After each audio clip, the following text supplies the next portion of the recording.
on our fourth set. Still, marami pang pag-asa para dito sa EAC. Tingnan natin kung gusto nilang makuha itong fourth set para ma-extend ang game sa fifth set. Well, we saw a glimpse of Kat Santos on the third set. And we know kung anong kaya niyang gawin. And right now, at the start of this fourth set, ay nandito si Kat Santos for San Sebastian. And the first point belongs dito sa EAC after this unforced error. Ito yung nangyayari kanina sa EAC, John Vic. Nangyayari ngayon sa San Sebastian. Miscommunication between the setters and the attackers. And maganda nga yung pasok ni Kat dahil, alam mo, as a team captain, you lead the team. Diba? Tinutulungan mo sila dun sa mga nakikita mo outside the court. Kaya good thing kay Kat, talagang nagko-contribute siya para sa team. That's a close assist. Dayanan. Di makulangan gets it. Balahadja sets it up for Gonzalez. Here's Lut to Alimen. Hindi na nilabas itong silot dito. Dionisio. Lut to Dayanan. Kanina pa gumagana yung dalawang yan. Garcia. Blocked there by Magalona. Kat Santos from the back. We have a rally here. Lut to Alimen. Kat Santos digs it. Here's a free ball for San Sebastian or for EAC. Dayanan. Buhay pa. Buhay na buhay. Lut to Magalona. Great block. Tignan natin, gagawin ni Alimen dito. Off speed. Lut once again. Alimen. Buhay na buhay, John Vic. Garcia. From the back, Razonable. Digs it para kay Balahadja. Ang tagal na nito. Lut gives it to Alimen once again. Wow. Hindi pa tayo tapos. Dayanan to Kat Santos. Here's the attack from Dionisio. Finally. What a great floor defense, net defense, and attacks from both teams. Pero isa lang talaga makakuha ng puntos. Tinapos ni Dionisio ang napakahabang rally. How come I had that feeling na middle blocker ang tatapos?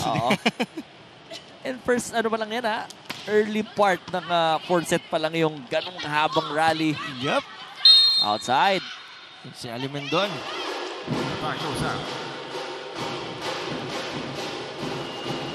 There's a challenge from EAC.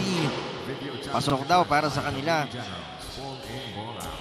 Nawala na sa angulo muna si Alimen. Malamang right after that super long rally ng parehong koponan. And importante itong set na to para sa EAC. Kasi pag nakuha pa ng San Sebastian to, wala na. Tapos na, hindi na may extend yung game natin.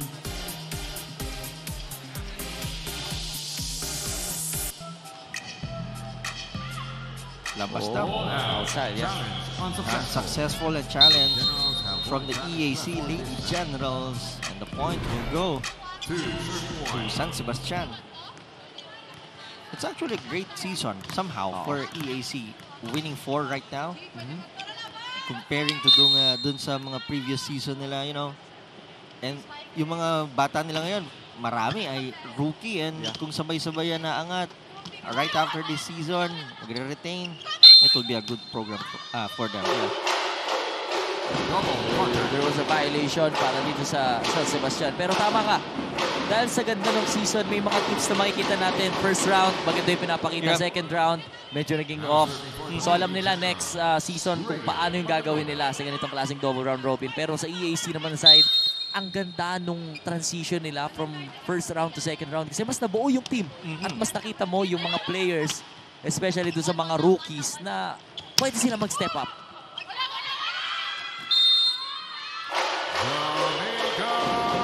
Happened there. Kat Santos para sa kanilang team captain. Kailangan pumunta pa sa kabila. Look at her. Look at her. It's a great start for EAC right now. Let's see kung hanggang dulo. 3-2. Magalona sets it for Tayganan. Too long.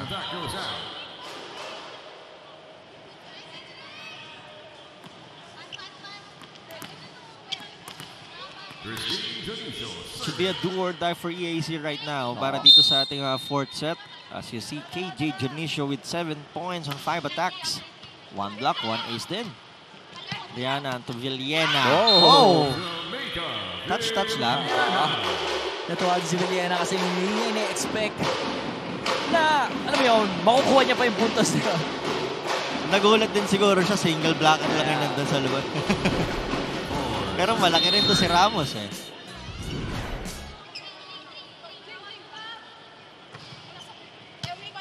Balahaja digs it. And now the attack from Junamay Gonzalez. Isa sa mga favorite plays dito nga San Sebastian is yung A-quick, B-quick, patong sa tres. Pero most of the time yung play na yun, ang pinupuntahan yung back-quick, which is si Junamay. Ready lang lagi si Junamay. As always. Di makulangan. Sets up Kat Santos! Sobrang luwag dun sa dulo na yun. And paborito play dito ni Kat Santos. Coming off a run, ano? Cross court. Junamay Gonzalez now with 10 attack points. Lut sets up the running Villena. Simple lang, no? Napakasimpleng atake. Not the usual Villena na powerful yung running attack, but same outcome. That's how you use the blocks nitong depensa ng kabilang kupunan. For Villena, nakakailan na siya. Kitang-kita niya na yan. Aliman gives it to Balahaja dun sa gitna pala nun. Oh! Lut. Medyo nagkalakan siya doon. Hindi na natin nakita si Magnay. It's because of the good showing nitong si Georgina Lut. And if you're Georgina, talagang take advantage mo yung mga ganyang opportunity. Third year na pala itong si Georgina Lut. Garcia off the block. Here's the set. Gonzalez. Wow. Bawal mong harangan yan. Actually, depende. Sabi ko nga, mga players, artista yan eh. So, kung obviously hinarangan mo, medyo questionable. Pero kung hindi mo naman sinasadya, diba? So, kunyari mag-acting ka na hindi mo hinarangan, pwede rin naman. Hindi mo nakita. Oo. Hindi mo nakita, kunyari may humahabol. Pero alam mo may humahabol. Doon napapasok yung acting job. Yes, oo. 7, serving 5. Kat Santos at the service line. Diandres. Masyadong malakas ang receive doon. Sonable. Di makulangan. Sets up Ramos. Touch net.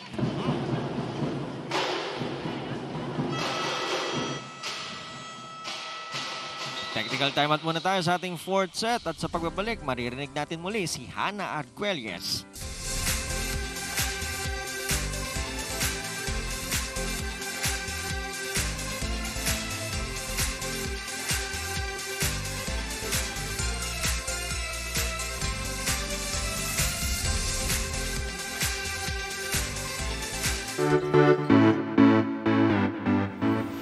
Hi mga kapuso, my name is Julia Ong. Question, anong NCAA school ang puro aral lang? Di Arellano University. Pero syempre, joke lang yon. Volleyball, the Lady Stags have claimed set number 3 and it's 1 step forward, 2 steps back. Yan ang sitwasyon para sa Lady Generals dahil nabawasan nga ang kanilang errors. A problem of decision-making naman ang pinopoint out ni Assistant Coach Sid Herelia. Dahil ayon sa kanya, lahat ng nangyayari inside the court ay na-practice na nila kaya may sistemang nabuo. Ang kailangan na lang ay sundin ito at huwag magpadala sa galaw ng kabilang koponan. Ayon nga kay Coach Sid, dahan-dahanin at idaan sa tiyaga. Thoughts on this, Nico and John Vic? Well, sa ganitong klaseng game, kailangan talaga huwag kang magdepende sa kung anong system meron kayo. Kasi kailangan mag-adjust kayo kung ano yung pinapakita ng team na kalaban nyo. Kasi di ba, yung team na kalaban nyo nag-a-adjust. Tapos kayo, mag-stick kayo sa kung ano yung ginagawa nyo. So, hindi siya magiging effective. But meanwhile, itong si Villena, siya yung nagtitake charge para dito sa kupunan ng EAC. Kanina pa yan. Pag-open ng ating fourth set. And here's the attack. Mula rito sa San Sebastian. From the back, itong si Alimen. Tumakulangan. Sets up Garcia. Andun si Razonable. A battle of the bigs. Garcia off the block. Villena gets it. Lut sets it up for Razonable. There's Balahadja. And Ramos in the middle. Alimen. Boy pa bola rito. Garcia. Great dig sana pero malakas masyado. Wala nang angulo.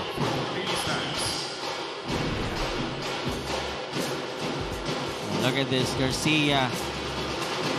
Masyado nang malayo. Itong si Alimen on receiving that ball. Naalangan na siya. Masyado. For EAC. Dapat hanggang dyan lang muna. Tatlo. Ramos. Alimen receives it. Now, Razonable. Hindi siya medyo sigurado doon sa atake na yun, John Mike. Medyo na-beaten siya dun sa set ni Lut.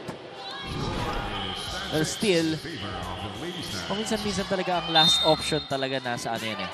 Ang last say ay nasa mga attackers. Kasi ang setter, di rin ba sila perfect na lahat ng set sa'yo perfect eh. Kailangan mag-adjust ka din, sabi nga nila. Divine Garcia. Gaya ng pag-adjust itong si Garcia. Look at this, Garcia. Pasok na pasok yung atake ni Garcia na yun. Time out muna. Gawin natin, basahan lang muna natin. Tapos tsaka, tsaka tayo mismo. Nawala na, hindi na tayo makapasa. Unahin muna natin yung pasa natin, tsaka tayo, tsaka natin, kararahin doon sa spike. Okay? Dandahan lang. Kaya naman eh. Wala lang, huminto lang, wala titigil na. Tama. Unahin muna ang pasa, sabi ni Coach C. Then everything will follow. Kapag maganda itong pasa, ang receive, yung mga lilipad dyan, sila na magde-decide, sabi mo nga. Yun yung medyo naglalak dito sa EAC sa fourth set.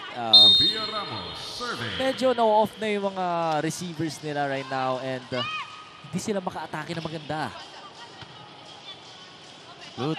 With a set to Razonable. Off the block is good. Magandang receive. Magandang set. Successful attack para sa EAC.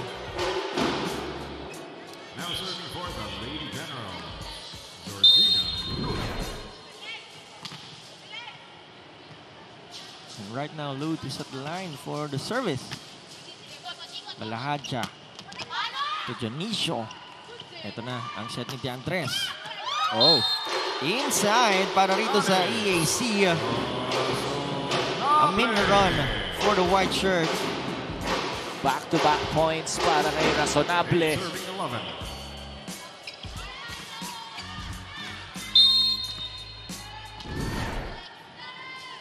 Right now, itong si Georgina.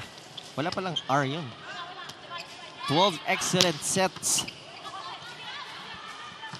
Here's the setup for Razonable. Dumiretso lang kay Kat Santos doon. Dionisio. Hindi umabot.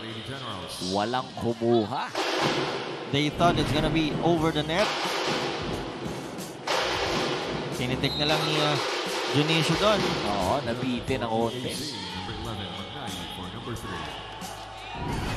Ayan. I think Magnaye is back in the game to replace Lut. Feeling ko magpapahinga lang ng bahagya itong si Lut. But let's see if Magnaye can redeem something here for EAC. Here's the set to Dayanan. Balahadja. Gonzalez, malakas. masyadong mahaba yung palo ni Gonzalez. And 3 puntos na lang ang hinahabol nitong EAC. Razonable serving. 12-9 ang ating score.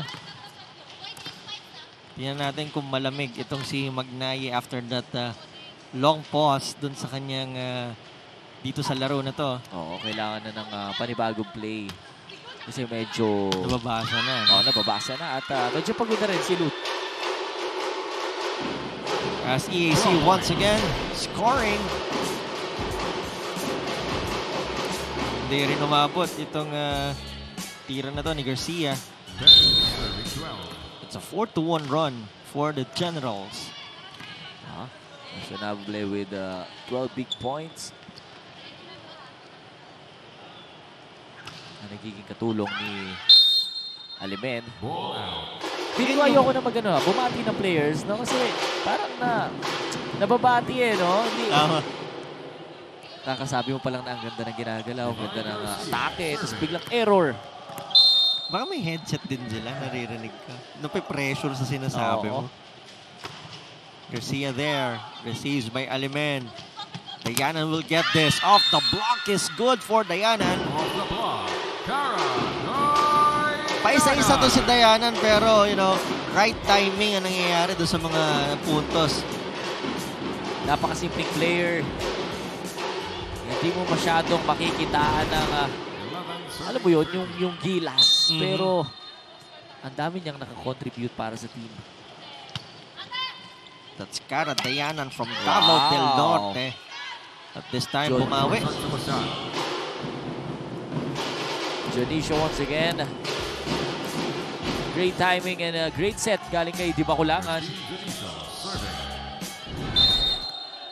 They've been looking for Dionisio kanina pa. Trying to do combination play. Dayanan this time for EAC. Kat Santos now. Alimen.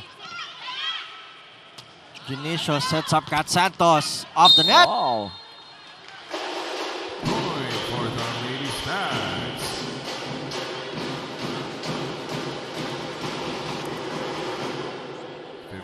Serving 11. Here's the last play there. Kat Santos. Good serve. Wow. First ball once again for EAC.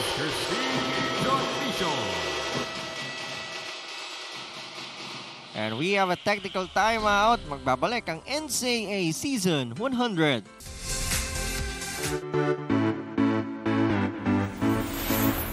Hello mga ka-NCAA, this is Glycel Galpo at ngayong araw ay nandito tayo sa Colegio de San Juan de Letran sa Intramuros, Manila para saksihan ang kanilang pep rally para sa nalalapit na NCAA Season 100. Kaya naman tara at samahan nyo akong makigulo sa mga letranista.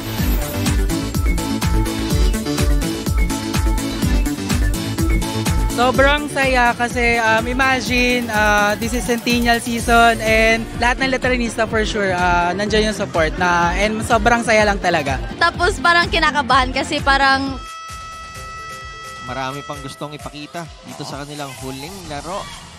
Totoo. Sa NCAA Season 100. It's a really a good thing para sa dalawang kupunan natin dahil kahit last game na to, alam mo yun, sinasagad pa rin nila yung mga sarili na to play na talagang mas, alam mo yun, kumuha ng experience. Kasi ito yung magiging basihan para sa next season nila. So, malaking bagay ito para sa dalawang teams. Wow! Here's another one. This time it's Ramos. Bukas na bukas. Ang regalo ay binuksan ni Ramos. Dionisio, service line.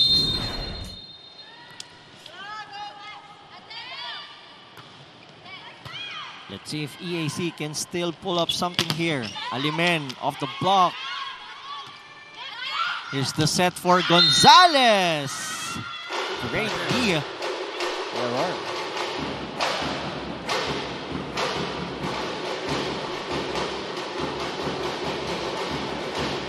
Kumakawag pa at pumapalag itong mga taga-EAC.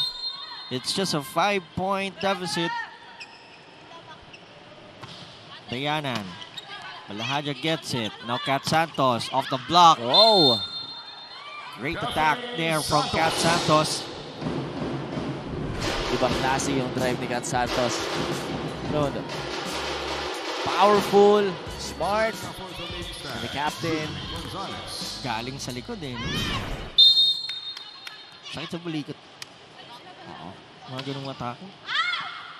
Kasi ang muscle memory natin, kailangan kung ano yung sinanay mo. Diba? Yun yung gawin mo. Wala raw touch net. Malayo. EAC will get this. Hindi na nag-challenge, kitang-kita. Oo nga. 5 puntos ang inahabol ng EAC. Still gonna be a long game. Jing Alimen, let's see if meron pa siya up on her sleeve. Here's the makulangan set. Kat Santos! Catherine Santos. Another favorite combination play para kay Di Makulangan and Kat Santos. Look at that. No one is there.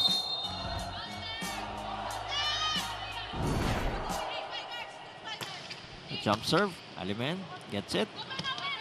Razonable. Off the block. Wow. Ayaw na naman. Block point.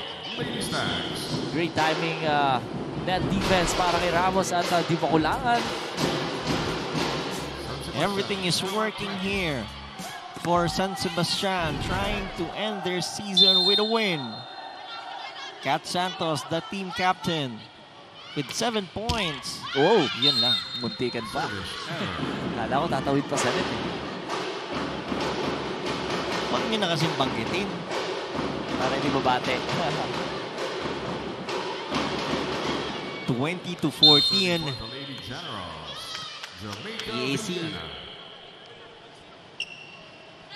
will serve.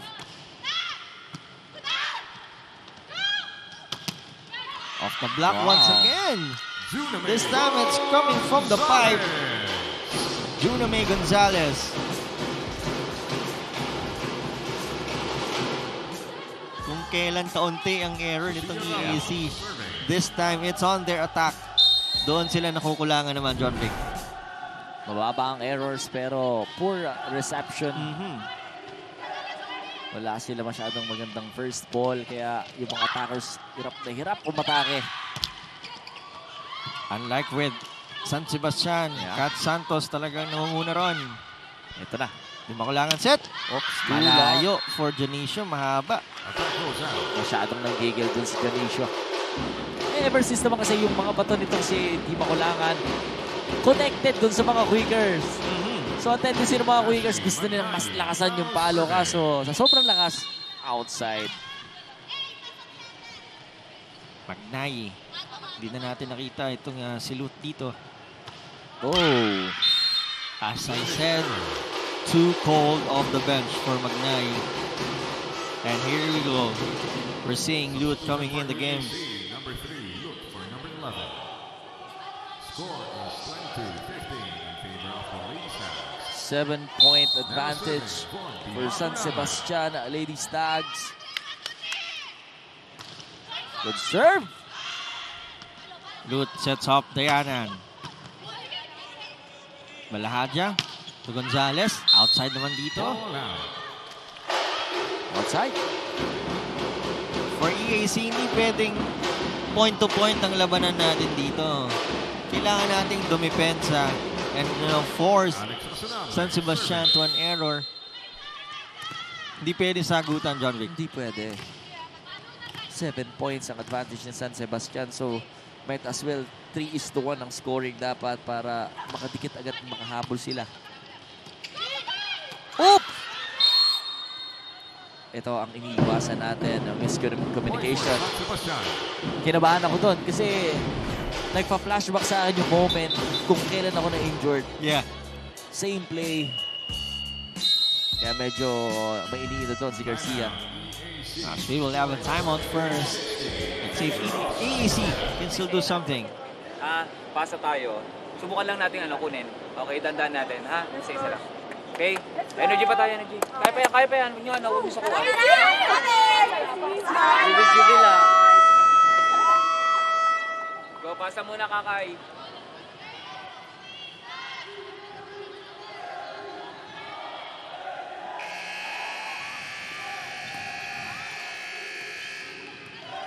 Well, for EAC, what you want is to win for your seniors. Of course. They have Formento, Angeline Formento, si Jennifer Omapas, and also ito si Jamaica Villena, graduating. Last season na nila ito. What they want is to win for that great exit, but this time, Alimen. Unforced error once again, malakas.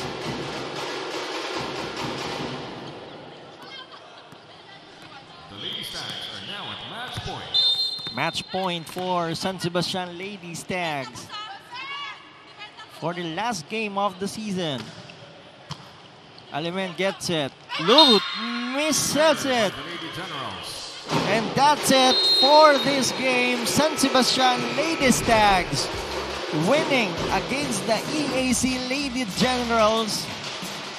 Unforced error ang naging dahilan ng pagkatalo nitong EAC, and San Sebastian taking advantage at makuha ang laban na to.